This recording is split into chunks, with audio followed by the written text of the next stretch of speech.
E29 Hindi. रूई का प्रशिक्षण सत्र समाप्त होने के बाद पहला गंभीर स्पार था। वह अपने प्रदर्शन से काफी संतुष्ट था, हालांकि वह अभी भी अधिक मजबूत होने की इच्छा रखता था। हाल ही में उसने जिन तकनीकों में महारत हासिल की थी, इनर डाइवर्जेंस की महारत ने उसके बचाव को इस हद तक मजबूत कर दिया था कि केन उसे तब तक चोट नहीं पहुंचा सकता था जब तक कि वह अपने सामान्य चुभने वाले जैब के बजाय अपने आक्रमण के साथ पूरी ताकत से आगे न बढ़ जाए। आउटर कन्वर्जेंस ने उसकी शक्ति को इस हद तक बढ़ा दिया था कि रूई से सीधे लड़ना एक हारने वाली लड़ाई थी। रूई हमेशा केन को चोट पहुंचाता और नुकसान पहुंचाता, केन के रूई को हराने से कहीं ज्यादा तेजी से। सिस्मिक मैपिंग ने उसकी दृष्टि से दूर कर दिया था। वो केन की गतिविधियों, चाल और स्थिति को ट्रैक करने में सक्षम था, तब भी जब केन उसकी परिधीय दृष्टि से बच जाता था। इन तीन तकनीकों ने सफलतापूर्वक उनकी नींव को मजबूत किया और उन्हें वॉइड एल्गोरिदम की सहायता के बिना भी एक ठोस मार्शल अप्रेंटिस बना दिया। फिर भी इन सब के बावजूद केन रूई के साथ बने रहने में सक्षम था। उसकी गति, चपलता और चालबाजी हमेशा हास्यास्पद रूप से उच्च थी, लेकिन जब उसने लगातार अपनी शीर्ष गति बनाए रखना सीखा, तो उससे निपटना वाकई अविश्वसनीय रूप से कठिन हो गया था। इसके अलावा इस बार केन को हराने के लिए उसने जो रणनीति अपनाई थी, वह ऐसी रणनीति नहीं थी जिसका दुरुपयोग किया जा सके। अगर वे दूसरी बार लड़ते तो केन उसी चाल में नहीं फंसता। उसे बस इतना करना था कि जब रूई बंद रक्षात्मक रुख में प्रवेश करता तो वह आक्रामक हमले से बचता और लड़ाई बस एक गतिरोध में समाप्त हो जाती। नवंबर LBJNN। सच तो यह है कि रूई के पास बिना किसी रणनीति के भी जीतने का तरीका था। चौथी तकनीक जो उसने सीखी थी, पलक झपकाना, उसका तुरुप का पत्ता। मुकाबले में कई ऐसे क्षण आए जब ब्लिंक ने रूई को केन पर पकड़ बनाने का मौका दिया, जिससे संभवतः रूई की जीत हुई, क्योंकि रूई उन दोनों के बीच बेहतर पहलवान थी। Ads by PubFuture. हालांकि रूई ने अंततः इस तकनीक का उपयोग न करने का फैसला किया था। इस तकनीक की क्षमता तब सबसे अधिक थी जब उसके विरोधियों को इसके बारे में पता नहीं था। अप्रेंटिस स्पैरिंग सुविधा में खुले में इसका उपयोग करना नासमझी थी। आखिरकार इस सुविधा का उपयोग केवल उन दोनों द्वारा ही नहीं किया जा रहा था। सुविधा में कई मार्शल आर्टिस्ट थे जिन्होंने उनके स्पर पर नजर रखी थी। शायद इससे कोई खास फर्क नहीं पड़ा। आखिरकार ब्लिंक बहुत ज्यादा आकर्षक नहीं था। शायद उनमें से किसी ने भी इस पर ध्यान नहीं दिया होगा। फिर भी रूई जोखिम नहीं लेना चाहता था, इसलिए उसने इस तकनीक का इस्तेमाल न करने का फैसला किया। इस पर ने उसे यह विचार दिया था कि वह अपनी बहुमुखी प्रतिभा को और बेहतर बनाने के लिए क्या कर सकता है। इस पूरे समय में उसने मुख्य रूप से युद्ध के बुनियादी पहलुओं पर ध्यान केंद्रित किया था, आक्रमण, रक्षा, पैतरेबाजी, सहनशक्ति, प्रहार, हाथापाई आदि। अब जब उसने 12 प्रशिक्षु स्तरीय तकनीकों के साथ इन सभी क्षेत्रों को वास्तव में मजबूत कर लिया था, तो वह इन बुनियादी क्षेत्रों से परे अपनी मार्शल आर्ट की बहुमुखी प्रतिभा का विस्तार करने पर ध्यान केंद्रित कर सकता था। पृथ्वी पर MMA युद्ध खेलों में प्रहार, हाथापाई, रक्षात्मक रक्षा के साथ साथ बचाव और आक्रामक चालबाजी के अलावा और कुछ नहीं था। लेकिन गया की दुनिया में मार्शल आर्ट के लिए ये स्थिति वैसी नहीं थी। सिद्धांतों और तंत्रों पर आधारित तकनीकों और गूढ़ तकनीकों की कई और भी अधिक विचित्र प्रणालियां थीं, जो पृथ्वी पर शुद्ध कल्पना से अधिक कुछ नहीं होंगी। अब जब रूई ने अपनी मार्शल आर्ट की नींव को वाकई मजबूत और ठोस बना लिया था, तो वह अपनी मार्शल आर्ट को इन और भी रोमांचक क्षेत्रों में विस्तारित करने पर ध्यान केंद्रित कर सकता था। यह विचार अपने आप में बेहद आकर्षक था, लेकिन ऐसा करने के लिए मजबूत ठोस कारण भी थे। सबसे बड़ा कारण वॉइड एल्गोरिथम की शोधन प्रक्रिया थी, जिसे पृथ्वी के सीमित मार्शल आर्ट के लिए डिजाइन किया गया था, न कि गाइया की जादुई मार्शल आर्ट के लिए। यह एक प्रभावी प्रतिनिगमनात्मक प्रणाली को शामिल किए बिना संभव नहीं होगा, जो इन तकनीकों की गहन समझ के बिना तथा इन तकनीकों और क्षेत्रों में निपुणता के बिना नहीं किया जा सकता। बेशक उन्होंने इस संबंध में पहला कदम पहले ही उठा लिया था। जब उन्होंने सिस्मिक मैपिंग और ब्लिंक, एक संवेदी और गुप्त तकनीक खरीदी और उसमें महारत हासिल की, तो उन्होंने युद्ध के बुनियादी क्षेत्रों से बाहर के क्षेत्रों में भी अपनी मार्शल आर्ट की बहुमुखी प्रतिभा को व्यापक बनाने की दिशा में एक कदम उठाया था। वह उस प्रवृत्ति को जारी रखना चाहता था। बेशक ऐसा करना आसान नहीं होगा। वह युद्ध के मूल क्षेत्रों से जितना दूर होता गया, उसकी MMA और युद्ध खेल अनुसंधान पृष्ठभूमि उतनी ही बेकार होती गई। इस वजह से उसे इन तकनीकों में महारत हासिल करने में अधिक समय लग सकता है। इसके अलावा इनमें से बहुत सी तकनीकें सस्ती नहीं थीं। उन्होंने याद किया कि स्टील्थ और सेंसरी सेक्शन में कई तकनीकें कितनी महंगी थीं। उन्हें खरीदने में बहुत समय लगेगा और मिशन को सफलतापूर्वक पूरा करना होगा। चूंकि टूर्नामेंट में अभी आधे साल से अधिक का समय था, इसलिए उन्होंने पहले ही मिशनों में पागलों की तरह मेहनत करने और कैम्ब्रियन मार्शल फेस्टिवल से ठीक पहले अंतिम प्रशिक्षण सत्र में भाग लेने का निर्णय ले लिया था। हफ्फा, रूई उठ खड़ी हुई। क्या तुम एक और राउंड खेलना चाहोगे? जरूर, लेकिन क्या आप निश्चित हैं? केन ने पूछा। आपका क्या मतलब है? क्या तुम भूल गए कि आज वहां क्या था? केन ने पूछा। स्क्वायर युद्ध प्रदर्शनी। रूई की आंखें खुशी से चमक उठी जब उसे याद आया। वह उन 4 तकनीकों में इतना मग्न था जिनका प्रशिक्षण वह अभी हाल ही में ले रहा था। साथ ही मार्शल फेस्टिवल के मामले में भी वह आज होने वाले कार्यक्रम के बारे में पूरी तरह से भूल गया था। मार्शल अकादमी के स्क्वायर प्रशिक्षकों के बीच मार्शल स्क्वायर मुकाबला सत्र। रूई ने पहले भी मार्शल स्क्वायर को अपनी मार्शल आर्ट का इस्तेमाल करते देखा था, यहाँ तक कि उसने स्क्वायर कायरी से भी पहले लड़ाई की थी, लेकिन यह अलग था। जब वह उनसे लड़ती थी तब के विपरीत वह अपनी अधिकांश शक्ति को रोककर नहीं रखती थी। उसे आखिरकार अपनी 2 आंखों से एक मार्शल स्क्वायर की असली शक्ति देखने को मिलेगी। बेशक स्क्वायर पूरी ताकत से नहीं लड़ रहे थे, लेकिन उन्हें गंभीरता से लड़ते देखना रूई के लिए काफी आकर्षक था, जो उस अलौकिक शक्ति को प्राप्त करने का सपना देखती थी। मार्शल स्क्वायर के पास ऐसी शक्ति थी जो मार्शल अप्रेंटिस से कहीं ज्यादा थी। रूई को कभी भी 2 स्क्वायर को एक दूसरे से लड़ते हुए देखने का मौका नहीं मिला था, इसलिए वह उतना ही उत्साहित था जितना कि कोई बच्चा अपने पहले थिएटर अनुभव में होता है।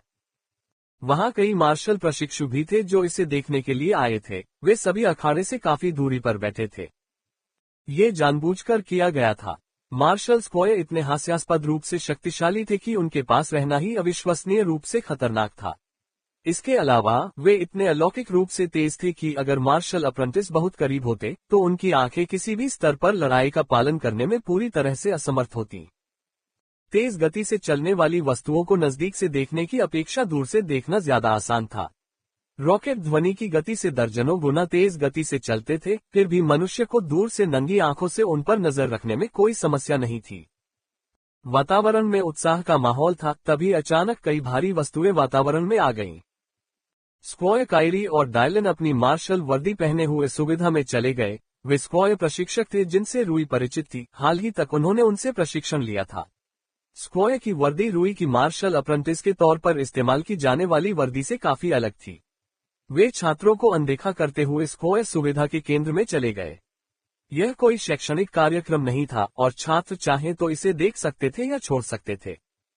बेशक छात्रों का एक बड़ा हिस्सा स्क्वायर्स की लड़ाई को गंभीरता से देखने में रुचि रखता था। उनमें से केवल कुछ ही, यहाँ तक कि मार्शल परिवारों से भी, ने पहले ऐसा अनुभव किया था। स्क्वायर कायरी और डायलन ने पहले मैदान पर अपना स्थान ग्रहण किया तथा अपने बीच 5 मीटर की दूरी बना ली। काफी समय हो गया है जब से हमने एक दूसरे से मुकाबला किया है, कायरी। डायलन ने हंसते हुए कहा। चूंकि यह एक खास अवसर है तो चलो एक शर्त लगाते हैं। अगर मैं जीतता हूं तो तुम्हें मेरे साथ डेट पर जाना होगा। इससे छात्रों में थोड़ा हंगामा मच गया। कायरी ने बिना कुछ कहे केवल नाक भान सिकुड़ी तथा तटस्थ मुद्रा अपनाते हुए अपनी खुली हथेली वाली बाह को आगे बढ़ाया तथा अपनी बंद मुट्ठी को थोड़ा पीछे की ओर मोड़ा। Ads by PubFuture. दूसरी ओर डिलोन ने एक आक्रामक रुख अपनाया जिसमें उसकी एक मुट्ठी कमर पर थी, जो कि प्रहार करने के लिए पूरी शक्ति से तैयार थी, तथा दूसरी मुट्ठी उसके सामने छाती की ऊंचाई पर थी, जो कि सीधे कायरी के चेहरे की ओर इशारा कर रही थी। उनके रुख उनकी शैलियों को प्रतिबिंबित करते थे। डिलोन स्वाभाविक रूप से एक आक्रामक मार्शल कलाकार थे क्योंकि वे आक्रामक प्रशिक्षण सुविधा के मुख्य प्रशिक्षक थे, जबकि कायरी एक ऑलराउंडर थे जो युद्ध प्रशिक्षण सुविधा के मुख्य प्रशिक्षक थे। जैसे जैसे उनकी एकाग्रता और सतर्कता बढ़ती गई, वातावरण हर पल भारी होता गया और मार्शल प्रशिक्षुओं के मन पर इसका बोझ बढ़ता गया। लड़ाई की शुरुआत धमाकेदार नहीं हुई। स्क्वायर डायलन धीरे धीरे आगे बढ़ते हुए उनके बीच की दूरी कम करता रहा, जबकि कायरी स्थिर और बेफिक्र रहा। पाव! हवा के तेज झोंके तब उठे जब उसने हल्का जैब मारा, जिसे कायरी ने तुरंत ही आसानी से रोक दिया। उसने कायरी के गार्ड पर कई हल्के जैब फेंके, बस उसे रोकने के लिए। और फिर असली लड़ाई शुरू हुई। डिलोन ने जबरदस्त बल से लात मारी। वेद की मार। कायरी ने अपने शरीर से वार को रोकने के लिए घूमते हुए इसका प्रतिरोध किया। पाव पाव पाव। उसने विभिन्न रूपों में कई प्रहार किए। मुट्ठी, अंगुली, हथेली, काटना। उनकी स्ट्राइकिंग अविश्वसनीय रूप से विविध थी। हालांकि उसके पास बहुत बहुमुखी प्रतिभा थी, लेकिन डायलन के पास उससे भी ज्यादा था। उसने हमलों की एक और भी बड़ी बौछार की, अपनी मजबूत शारीरिक क्षमता का लाभ उठाते हुए उस पर हमला करने में बढ़त हासिल की। स्क्वायर डायलन अद्भुत है, वह स्क्वायर कायरी के खिलाफ बढ़त हासिल कर रहा है। केन ने बड़बड़ाया। मुझे नहीं पता केन, रूई ने तल्लीन भाव से उत्तर दिया। ये तथ्य कि कायरी एक ऑलराउंडर होने के बावजूद भी उसके खिलाफ बराबरी कर सकता है, जबकि वह एक आक्रामक विशेषज्ञ है और भी अधिक अविश्वसनीय है। ऑलराउंडरों को अक्सर खुद को बहुत कम फैलाना पड़ता है, किसी एक क्षेत्र में बहुत अच्छा होना आमतौर पर संभव नहीं होता। रूई खुद भी यह बात अच्छी तरह जानते थे। उनकी तकनीकों की शक्ति और गति वाकई अद्भुत थी। उनके प्रहारों से धरती हिल गई, हल्की सी गूंज और झटके मार्शल अप्रेंटिस तक पहुंच गए, जिससे वे हैरान और भयभीत हो गए। Ads by PubFuture. फिर भी कायरी ने मुको की प्रतियोगिता में जो प्रदर्शन किया वह अद्भुत था। लेकिन वह जितनी भी करीब थी, इस मामले में वह अभी भी कमतर थी। अंततः वह मुक्त हुई और सांस छोड़ते हुए पीछे की ओर कूद पड़ी। मुझे लगता है कि मैं अपराध की प्रतियोगिता में आपसे बेहतर नहीं हो सकती, उसने स्वीकार किया। हे, डायलन ने ठहाका लगाया। ये तो स्वाभाविक है। फिर भी मैं लड़ाई हारने का इरादा नहीं रखती। उसने एक अलग रुख अपनाया, अपनी भुजाओं को सामने की ओर नीचे की ओर रखते हुए अपने पैरों को शरीर के करीब केंद्रित कर लिया। ये रुख गतिशीलता और बचाव के लिए आक्रामक क्षमता का त्याग करता है, रूई ने कहा। वह अपना दृष्टिकोण थोड़ा बदलने की योजना बना रही है। वह बिजली की तेजी से गोता लगाती हुई मार्शल प्रशिक्षुओं की नजरों से बचती हुई आगे बढ़ी, हालांकि उनके बीच काफी दूरी थी और अपने पीछे एक शॉकवेव के अलावा कुछ भी नहीं छोड़ गई। वह डायलन के ठीक पीछे दिखाई दी। बैम! डायलन मुश्किल से समय रहते प्रभाव को रोक पाया, फिर भी अपनी शक्ति से मुंह बनाता रहा। उसने कई वार किए, लेकिन इस बार उसने स्क्वायर स्तर की अलग अलग तकनीकों का इस्तेमाल किया। इन तकनीकों में पहले के विपरीत शक्ति की तुलना में तेजी पर ज्यादा जोर दिया गया। उसने लगातार उस पर चोंच मारी और डंक मारा। डायलन ने झुंझलाहट के साथ कहा, और अधिक निराश होते हुए उसने उसे उड़ाने की उम्मीद में एक शक्तिशाली साइड किक मारी। वह जल्दी से बचने के लिए सीमा से बाहर निकल गई और बस अपना हमला फिर से शुरू कर दिया। डायलन ने उसे नुकसान पहुंचाने की उम्मीद में कई वार किए। वह या तो चकमा देती, विक्षेपित करती और पुनर्निर्देशित करती, या फिर तीनों का संयोजन करती, जैसा कि वह पहले करती थी, अवरोधन के विपरीत। बहुत कम हमले ही उस पर साफ साफ लगने में सफल रहे थे। यदि वे सीधे हमलों का आदान प्रदान करते, तो डिलॉन का आक्रमण कायरी के बचाव को उससे अधिक तेजी से ध्वस्त कर देता, जितना कि कायरी का आक्रमण उसके बचाव को ध्वस्त कर देता। ऐसा था एक आक्रामक विशेषज्ञ का आक्रामक कौशल। इसके बजाय उसने अपनी गतिशीलता, पुनर्निर्देशन और गति का उपयोग करके युद्ध को विषम बना दिया, जिससे डायलन द्वारा उस पर किए गए प्रहारों की संख्या में नाटकीय रूप से कमी आ गई। धीरे धीरे वह बढ़त हासिल करने में सफल हो गई।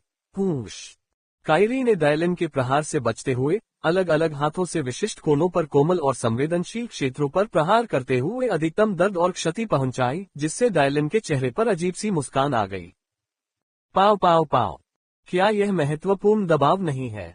रूई ने पूछा, लड़ाई में कुछ घंटों के बाद आक्रामक स्ट्राइकिंग तकनीक की परिचित विशेषताओं को बमुश्किल पहचानने में कामयाब रहा। कायरी इतनी तेज थी कि उसे उसके प्रभावों के बारे में कुछ भी समझने में वाकई मुश्किल हुई।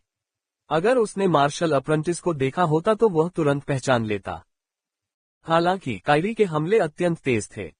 मैं निश्चित रूप से नहीं कह सकता, लेकिन मुझे लगता है कि यह है। केन ने स्वीकार किया। उसने अपनी आंखें मूंद ली, अपना सिर आगे झुका लिया और कायरी के हमले से बचने की कोशिश करने लगा। केन भी उसके हमलों को साफ साफ नहीं समझ पाता। रूई ने सोचा, केन अपने दोस्तों में सबसे तेज था। अगर केन भी इतना कमतर था तो यह मार्शल स्क्वायर की ताकत के बारे में बहुत कुछ बताता है। अगर कायरी वाइटल प्रेशर का इस्तेमाल कर रही होती तो उसे बहुत आश्चर्य नहीं होता। यह एक बेहद उपयोगी और मौलिक तकनीक थी। यह एक ऐसी तकनीक थी जो मार्शल आर्ट मुकाबले के उच्च दायरे में भी अपनी प्रासंगिकता नहीं खोती। हर जीवित प्राणी के पास कोमल, कमजोर और संवेदनशील स्थान होते हैं।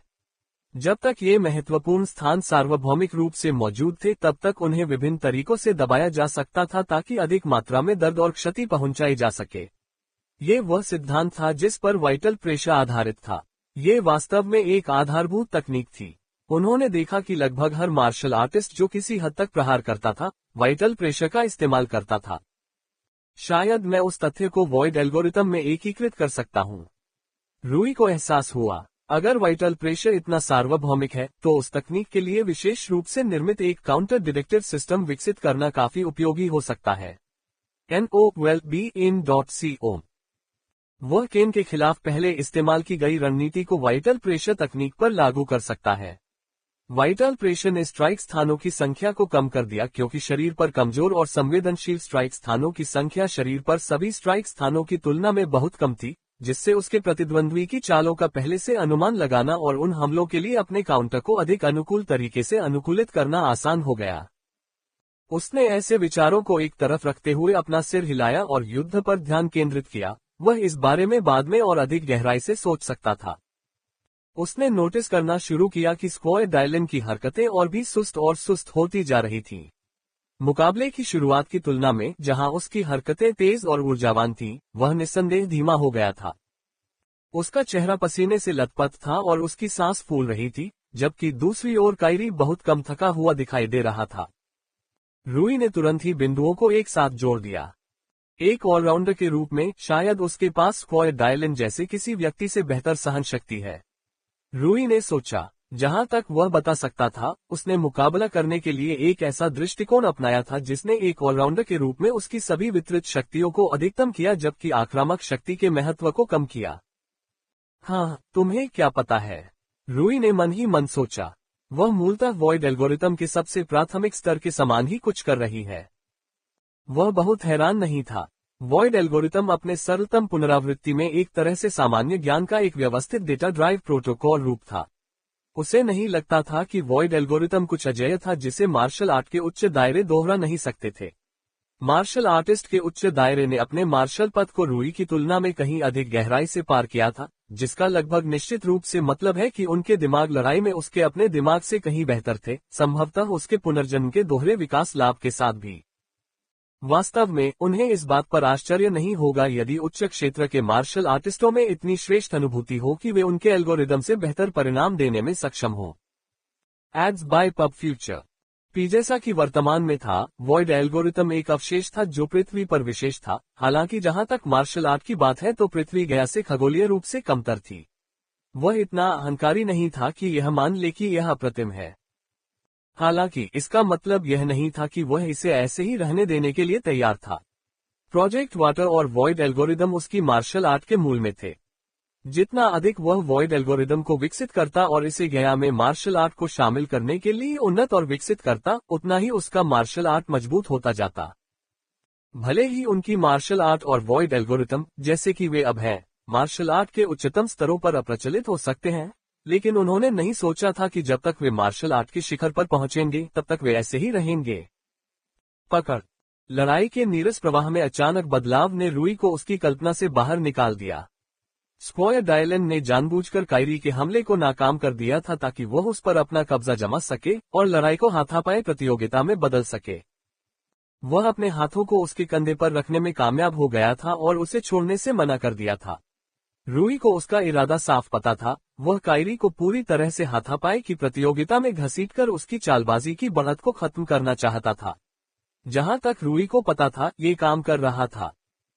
दोनों के बीच जमीन पर जमकर हाथापाई हुई, जिसके परिणामस्वरूप कठोर टाइलें टूट गईं, जो विशेष रूप से मार्शल प्रशिक्षुओं की शक्ति का सामना करने के लिए बनाई गई थीं, और उन पर एक भी खरोंच नहीं आए।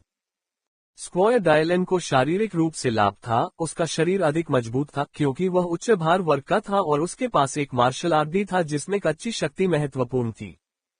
ग्रैपलिंग एक ऐसा क्षेत्र था जहां शारीरिकता का महत्व प्रहार करने से कहीं अधिक था। स्ट्राइकिंग प्रतियोगिता में एक कमजोर स्ट्राइकर के लिए भाग्यवश एक अच्छी टाइमिंग और सही जगह पर की गई स्ट्राइक के कारण एक बेहतर स्ट्राइकर को हराना संभव था। कुश्ती में कोई संयोग नहीं था, केवल अपरिहार्यता थी। हालांकि अपरिहार्यता दोनों तरफ से हो सकती है। रूई ने टिप्पणी की, उनकी सहनशक्ति कायरी की सहनशक्ति की तुलना में बहुत अधिक क्षीण है और उनकी सहनशक्ति खपत उनकी तुलना में कम है क्योंकि उनकी ऊर्जा का संरक्षण अधिक है, जो संभवतः स्क्वायर स्तर की श्वास तकनीक के कारण है। लड़ाई अपने अंतिम चरण में पहुंच चुकी थी और निष्कर्ष कुछ भी स्पष्ट नहीं था। स्क्वायर डायलन का लक्ष्य बहुत सरल था, अपनी श्रेष्ठ कच्ची शक्ति का अधिकतम उपयोग करके जल्द से जल्द जीतना। वह जानता था कि वह समय सीमा पर है, खासकर तब जब ग्रैपलिंग में आक्रमण करने का प्रयास करना स्ट्राइकिंग के माध्यम से आक्रमण करने की तुलना में बहुत अधिक ऊर्जा खपत करने वाला था। स्क्वायर कायरी का लक्ष्य भी उतना ही सरल था, जितना संभव हो सके लड़ाई को रोकना और स्क्वायर डायलन की सहनशक्ति को जितना संभव हो सके उतना कम करना। वह जानती थी कि उसके पास सहनशक्ति की बढ़त है, एक बार जब उसका प्रतिद्वंद्वी थक जाता है तो वह अपना आक्रमण शुरू कर सकती है और अपने प्रतिद्वंद्वी की पर्याप्त ऊर्जा की कमी के कारण जीत सकती है। उसे ग्रैपलिंग डिफेंस में बढ़त थी क्योंकि डायलन एक मार्शल आर्टिस्ट के रूप में काफी आक्रामक था, इसलिए उसे विश्वास था कि वह टिक सकती है। वे काफी देर तक लड़ते रहे, यहाँ तक कि बहुत समय तक वे स्थिर भी रहे। कुछ मार्शल अप्रेंटिस थोड़े ऊब गए क्योंकि लड़ाई पहले की तुलना में कम रोमांचक हो गई थी, लेकिन रूई और अधिक तल्लीन होती गई। और कुछ देर की उथल पुथल और लुढ़कने के बाद वह क्षण आ गया। स्क्वायर डायलन की पकड़ एक क्षण के लिए ढीली पड़ गई क्योंकि उसे हल्का सा चक्कर सा महसूस हुआ, लेकिन ये काफी था। विप! कायरी भड़क उठी और उसने अपना हाथ उसकी गर्दन के चारों ओर लपेट लिया। गला घोंटना, वह भी स्लीपर चोकहोल्ड, एक बेहद खतरनाक और लगभग अपराजय लॉक जिसने गर्दन, गले और धमनियों पर अथाह दबाव डाला। रूई ने ये दृश्य देखकर सांस रोक ली। स्क्वायर कितने मजबूत थे, उसे यकीन था कि अगर वह स्क्वायर डायलन की जगह होता तो उसकी गर्दन उसके पकड़ के बल से बहुत पहले ही कुचल दी गई होती। डिलन ने अपनी पूरी क्षमता से संघर्ष किया, आउटर कन्वर्जेंस के साथ कायरी पर जितना संभव था उतना जोर से प्रहार किया, लेकिन उस स्थिति में अपनी थकावट के साथ साथ कायरी के दुर्जय बचाव के कारण वह बाहर निकलने में सक्षम नहीं था। NOLBIN.CO आखिरकार उसने 3 बार उसकी बाह थपथपाई, जिससे उसकी हार और हार का संकेत मिला। कायरी ने राहत की गहरी सांस ली और उसे जाने दिया, जबकि डायलन ने सांस लेने के लिए हौंफते हुए जितना हो सके उतनी गहरी सांस ली। वे दोनों काफी थक चुके थे। तुरंत ही कई सहायक स्टाफ सदस्य उनके लिए कई कायाकल्प और उपचार औषधियां लेकर आए। शर्म की बात है कि मुझे मेरी डेट नहीं मिलेगी, डायलन ने उदासी के साथ कंधे उचका दिए, जिससे स्क्वायर कायरी से केवल एक हंसी ही निकल पाए। अरे, मुझे नहीं लगता कि प्रशिक्षक डायलन कोई ऐसा व्यक्ति था जो महिलाओं पर हमला करके उन्हें अपने साथ बाहर जाने के लिए मजबूर करता था। फे ने अपनी क्लासिक कुतर्क के साथ चिढ़ाया। लड़ाई खत्म होने के बाद मार्शल अप्रेंटिस पहले ही अपने प्रशिक्षकों के पास चले गए थे। अरे, तुम तो ऐसा कह रहे हो जैसे मैं कोई अपराध कर रहा हूँ, डायलन ने शिकायत की, जिस पर छात्रों ने ठहाके लगाए और यहाँ तक कि कायरी ने भी मुस्कुराकर कहा। यह एक अद्भुत मुकाबला था प्रशिक्षक कायरी, प्रशिक्षक डायलन, रूई ने तारीफ की। आपकी युद्ध क्षमता को देखकर मुझे प्रशिक्षण पर वापस लौटने की इच्छा हो रही है, भले ही मैं अभी इसे समाप्त कर रहा हूँ। इतनी जल्दी मत करो मेरे बच्चे, डायलन ने हाथ हिलाया। तुम कितने समर्पित हो, तुम निश्चित रूप से मुझसे आगे निकल जाओगे जब तक तुम अपने मार्ग के प्रति समर्पित हो।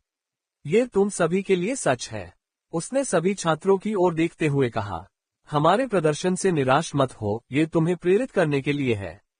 तुम में से हर एक वह शक्ति प्राप्त कर सकता है जो तुमने देखी है। स्क्वायर कायरी ने सिर हिलाया। आप अपने मार्शल पद पर जितना आगे बढ़ेंगे, प्रतिभा उतनी ही कम मायने रखती है। अतीत और वर्तमान के कई सबसे शक्तिशाली और प्रमुख मार्शल कलाकार असाधारण प्रतिभाशाली नहीं थे, जो बेहद कम उम्र में मार्शल अप्रेंटिस बन गए, और कई मार्शल प्रतिभाएं मार्शल स्क्वायर से आगे नहीं बढ़ पाईं, और कुछ मामलों में मार्शल अप्रेंटिस तक भी नहीं पहुंच पाईं। सबसे महत्वपूर्ण बात यह है कि आप अपने मार्शल पद पर कितनी दूर तक चलते हैं। इसके लिए दृढ़ता, समर्पण, दृढ़ संकल्प, पीड़ा और बलिदान की आवश्यकता होती है। स्क्वायर डायलन ने कहा, आप गया ग्रह पर सबसे प्रतिभाशाली मार्शल प्रतिभा हो सकते हैं, लेकिन अगर आप में अपने मार्शल पद पर चलने की इच्छाशक्ति की कमी है तो आप कभी भी मार्शल प्रशिक्षु नहीं बन सकते। ये शब्द वहां मौजूद मार्शल अप्रेंटिस के लिए काफी चौंकाने वाले थे। वे सभी मानते थे कि प्रतिभा सबसे महत्वपूर्ण निर्णायक कारक है, या कम से कम उनमें से एक है, भले ही दूसरे लोग इससे इनकार करते हों। लेकिन इस तरह से ऐसा कहे जाने पर उन्हें वाकई यह सोचने पर मजबूर होना पड़ा कि उन्हें किस पर ध्यान केंद्रित करना चाहिए। रूई इस बात को अच्छी तरह समझती थी, ये बात पृथ्वी पर भी सत्य थी। प्रतिभा लोगों को आगे बढ़ने का मौका देती है, लेकिन अगर वे दौड़ते नहीं हैं तो वे 100 में से 100 बार दौड़ हार जाते हैं। जबकि कोई व्यक्ति जो पीछे भी रह सकता है वह जीत जाएगा, बशर्ते वह अपनी पूरी ताकत से दौड़े 100 में से 100 बार। रूई को ये पता था, लेकिन अभी वह उस लड़ाई में इतना डूबा हुआ था जिसे उसने देखा था, और इस बारे में सोचने के लिए उसके पास कोई ठोस सबूत नहीं था। लेकिन वह महसूस कर सकता था कि मार्शल स्क्वायर मौलिक रूप से अलग थे। ये सिर्फ मजबूत, तेज और टिकाऊ होने या ज्यादा विकसित दिमाग होने की बात नहीं थी। ऐसा लग रहा था मानो उनके शरीर अलग अलग ढंग से बनाए गए हों, मानो उनकी त्वचा के नीचे वे रोबोट हो जो शक्तिशाली इंजन और ऊर्जा आपूर्ति से संचालित मोटरों और पंपों पर चल रहे हों। उन्होंने स्क्वायर डायलन के शब्दों को याद किया कि उनके भौतिक शरीरों का मूल आधार भिन्न था। ऐसा लग रहा था कि यह पूरी तरह बकवास है जो उस आदमी ने रूई को हैरान और भ्रमित करने के लिए गढ़ी थी, लेकिन शायद सच्चाई उससे कहीं अधिक वास्तविक थी जितना रूई ने शुरू में सोचा था। रूई को हमेशा से ही स्पष्ट संदेह था, लेकिन दो मार्शल स्क्वायर को गंभीरता से लड़ते हुए देखने के बाद ही उससे मार्शल स्क्वायर और मार्शल अप्रेंटिस के बीच अंतर का पता चला। उनका द्रव्यमान और वजन, उनके शरीर में द्रव्यमान का वितरण और द्रव्यमान का केंद्र, उनके मांस की लोच और शरीर के द्रव्यमान के अनुपात में उनकी मांसपेशियों की शक्ति। रूई को कई शारीरिक विसंगतियां नजर आईं। क्या ऐसा हो सकता है? रूई ने अनुमान लगाया, क्योंकि उसके दिमाग में एक स्पष्टीकरण आया। क्या ऐसा हो सकता है कि मार्शल स्क्वायर की सफलता से शरीर में कोशिकीय स्तर पर गहरा परिवर्तन हो? रूई को यकीन नहीं था, फिर भी उसने स्पष्टीकरण मांगने की जहमत नहीं उठाई। ये पहले से ही उसके लिए काफी स्पष्ट था कि कोई भी व्यक्ति जो सच्चाई जानता है, वह इसे इतनी आसानी से प्रकट नहीं करेगा। फे और केन दोनों को मार्शल स्क्वायर की सफलता के बारे में नहीं बताया गया था, और स्क्वायर डायलन ने खुद रूई को सच्चाई बताने से मना कर दिया था, जानबूझकर अस्पष्ट और अनिश्चित था। फिर भी रूई को इससे कोई परेशानी नहीं थी। वह जानता था कि वह सत्य के बारे में जान जाएगा, और यहाँ तक कि उसे स्वयं भी इसका अनुभव होगा, बशर्ते वह अपने स्वयं के मार्शल पथ पर चलता रहे। एक बार प्रतियोगिता समाप्त हो जाने के बाद रूई वहीं रुकी रही और मुकाबला करने के लिए अन्य खिलाड़ियों की तलाश में रही। हालांकि उसने अकेले ही प्रत्येक तकनीक में महारत हासिल कर ली थी, लेकिन वह युद्ध में उन सभी का उपयोग करने के लिए पूरी तरह से अभ्यस्त नहीं हुआ था। उसने तय किया था कि वह उनके साथ और अधिक अनुभव प्राप्त करना चाहता है। अकादमी के उसी माहौल में इसे परिष्कृत करना बेहतर था जहां वह गलतियां करने का जोखिम उठा सकता था, बजाय इसके कि वह किसी खतरनाक मिशन के बीच में ऐसा करे और परिणामस्वरूप अपनी जान गंवा दे। खास तौर पर इसलिए क्योंकि अकादमी ने उनके मार्शल अप्रेंटिस ग्रेड को ग्रेड 3 से ग्रेड 5 तक बढ़ा दिया था। इसका मतलब है कि अब से वह नियमित रूप से उन मिशनों पर अकेले ही काम कर सकता था जो कुछ हद तक खतरा पैदा करते थे, हालांकि ज्यादा नहीं। उसे केवल अपने आप पर ही भरोसा करना होगा। सबसे पहले वह अलग अलग तरह के मार्शल आर्टिस्ट के खिलाफ खुद को परखना चाहता था, जिनकी अलग अलग खासियतें होती थीं। इससे उसे एक व्यापक डेटासेट मिला, जिससे वह यह मूल्यांकन कर सकता था कि उसने अपनी नई महारत हासिल तकनीकों का कितना अच्छा इस्तेमाल किया है। वह पहले ही केन के एक आक्रामक चालबाज के खिलाफ खुद को परख चुका था, और अपने प्रदर्शन से काफी हद तक संतुष्ट था। अब उसे बस जितने ज्यादा तरह के मुकाबले लड़ने की जरूरत थी, उतने ही मुकाबले लड़ने थे। वह फे से आक्रामक स्ट्राइकर के लिए लड़ सकता था, डेलन से रक्षा उन्मुख मार्शल आर्ट के लिए, मिलियाना से सहनशक्ति उन्मुख मार्शल आर्ट के लिए, फेलिक्स से जूझने उन्मुख मार्शल आर्ट के लिए। उसके अलावा और कोई ऐसा नहीं था जिससे वह परिचित था। वह कंधे उचकाकर अन्य मार्शल प्रशिक्षुओं के पास गया, जो पीछे खड़े होकर ऐसे किसी व्यक्ति की तलाश कर रहे थे जो मुकाबले में रुचि रखता हो। अब वह जो मुकाबला करने वाला था, वह बस यही था। अपना रुख अपनाओ, पर्यवेक्षक ने निर्देश दिया। हफ, रूई ने सांस छोड़ते हुए अपना पैर आगे बढ़ाया, जबकि अपने प्रतिद्वंद्वी की ओर अपनी बाईं भुजा को खुली हथेली से बढ़ाया, जबकि अपनी दाहिनी मुट्ठी को उसकी पसलियों पर टिकाया। यह एक काफी तटस्थ रुख था जिसने आक्रमण, बचाव या पैतरेबाजी पर बहुत अधिक भार नहीं डाला।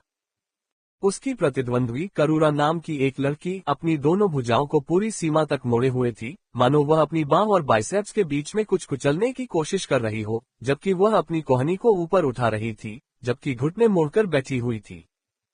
इस मुद्रा ने निस्संदेह उसकी कोहनी की ओर ध्यान आकर्षित किया। इससे रूई को लगा कि उसकी मार्शल आर्ट कोहनी के इर्द गिर्द केंद्रित एक बहुत ही नजदीकी मार्शल आर्ट थी। इसने उसे कोहनी केंद्रित तकनीक की याद दिला दी जिसे फे ने आधे साल पहले सीखा था। शुरू करो, सुपरवाइजर ने मैच शुरू किया।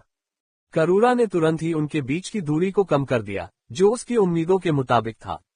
अगर वह उनके बीच की दूरी को कम नहीं करती तो वह एक सुपर क्लोज रेंज फाइटर नहीं बन पाती। स्वाभाविक रूप से रूई का शांतिपूर्ण सहयोग करने का इरादा नहीं था। वह तुरंत पीछे की ओर भागा, जिससे उनके बीच दूरी बनी रही। उसे आश्चर्य इस बात पर हुआ कि वह वास्तव में उससे अधिक तेज थी, जिसका अर्थ था कि उसने अपनी गति और गतिशीलता बढ़ाने के लिए पैंतरेबाजी तकनीकों में निपुणता हासिल करने में बहुत अधिक निवेश किया था। उसने अपनी मार्शल आर्ट और प्रदर्शन कला को उल्लेखनीय रूप से बेहतर तरीके से सीखा है। रूई ने सोचा, वह समझ सकता था कि उसने अपनी पैंतरेबाजी की नींव क्यों बनाई थी। एक सुपर क्लोज रेंज फाइटर के रूप में उसकी बहुत स्पष्ट कमजोरी अधिक रेंज वाले लोग थे जो उसकी सीमा के बाहर से उस पर हमला कर सकते थे, जबकि वह ऐसा नहीं कर सकती थी। उसके खिलाफ सबसे आम रणनीति ये थी कि उसे उसकी मारक क्षमता से दूर रखा जाए। कोई भी मूर्ख इस रणनीति के साथ आ सकता है, बशर्ते कि वे काफी सोच विचार करें। रूई को अपेक्षाकृत यकीन था कि वह इस रणनीति का सामना कई बार कर चुकी थी, जब तक कि उसने अपनी चालबाजी की क्षमता को महत्वपूर्ण रूप से बढ़ाने का फैसला नहीं किया, ताकि वह हर बार जब वे इसे खोलने की कोशिश करते हैं तो दूरी को कम कर सके और उन्हें अपनी शर्तों पर लड़ने के लिए मजबूर कर सके। रूई को संदेह था कि कच्ची तकनीकों के मामले में वह शायद सुपर क्लोज रेंज कॉम्बैट में उससे कमतर था। फिर भी उसे कोई खतरा या डर महसूस नहीं हुआ। अपने नवीनतम प्रशिक्षण सत्र के बाद उसकी सुरक्षा की भावना काफी बढ़ गई थी। जैसे ही वह 3 मीटर दूर पहुंची, रूई ने शांतिपूर्वक भागना बंद कर दिया और सीधे उसके सामने जा पहुंचा। उसके चेहरे पर आश्चर्य की झलक दिखी, क्योंकि यह आखिरी चीज थी जिसकी उसने उससे अपेक्षा की थी। Women o will be in .com। एक जबरदस्त टक्कर के कारण तेज हवा का झोंका आया, जिसने उनके स्पा के दृश्य क्षेत्र में उपस्थित सभी लोगों का ध्यान अपनी ओर आकर्षित कर लिया। जब उन्होंने विस्फोटक ध्वनि के स्रोत की ओर देखा तो पाया कि रूई हवा में मुट्ठी तानकर बेपरवाही से खड़ी थी और एक लड़की उसके पैरों के पास पड़ी है और खून खांस रही है। जब उन्हें एहसास हुआ कि क्या हुआ है तो उनकी आंखें खुली की खुली रह गईं। जो लोग पहले से ही लड़ाई देख रहे थे, उनके मुंह खुले रह गए। एक ही वार, रूई ने एक ही वार में उसे तबाह कर दिया। जब रूई ने दिशा बदली और उसकी ओर दौड़ा, तो उसने अपनी अधिकतम गति को उसकी दिशा में समानांतर चाल और संतुलित दिशा के साथ त्वरित कर दिया था। जैसे ही वे 1 मीटर की दूरी पर थे, उन्होंने अपनी तीनों प्रभावशाली प्रशिक्षु स्तरीय तकनीकों का प्रयोग किया: फ्लोइंग कैनन, वाइटल प्रेशर और आउटर कन्वर्जेंस। फ्लोइंग कैनन ने समानांतर चाल और संतुलित दिशा के माध्यम से अपने त्वरण के संचित संवेग का उपयोग ये सुनिश्चित करने के लिए किया कि उसके प्रहार की शक्ति उसके सामान्य प्रहारों से अधिक हो। आउटर कन्वर्जेंस ने अपने सभी मांसपेशी समूहों से शक्ति प्राप्त की और वाइटल प्रेशर ने ये सुनिश्चित करके काम पूरा कर दिया कि हमला इस तरह से हो कि अधिकतम दर्द और क्षति हो। यह एक ऐसा हमला था जो 5 प्रशिक्षु स्तरीय तकनीकों की शक्ति से प्रेरित था और यह रूई द्वारा किया गया संभवतः सबसे शक्तिशाली हमला था। करुरा ने अप्रेंटिस स्तर की तकनीक से बचाव करने की कोशिश की थी, लेकिन ये कहीं से भी पर्याप्त नहीं था।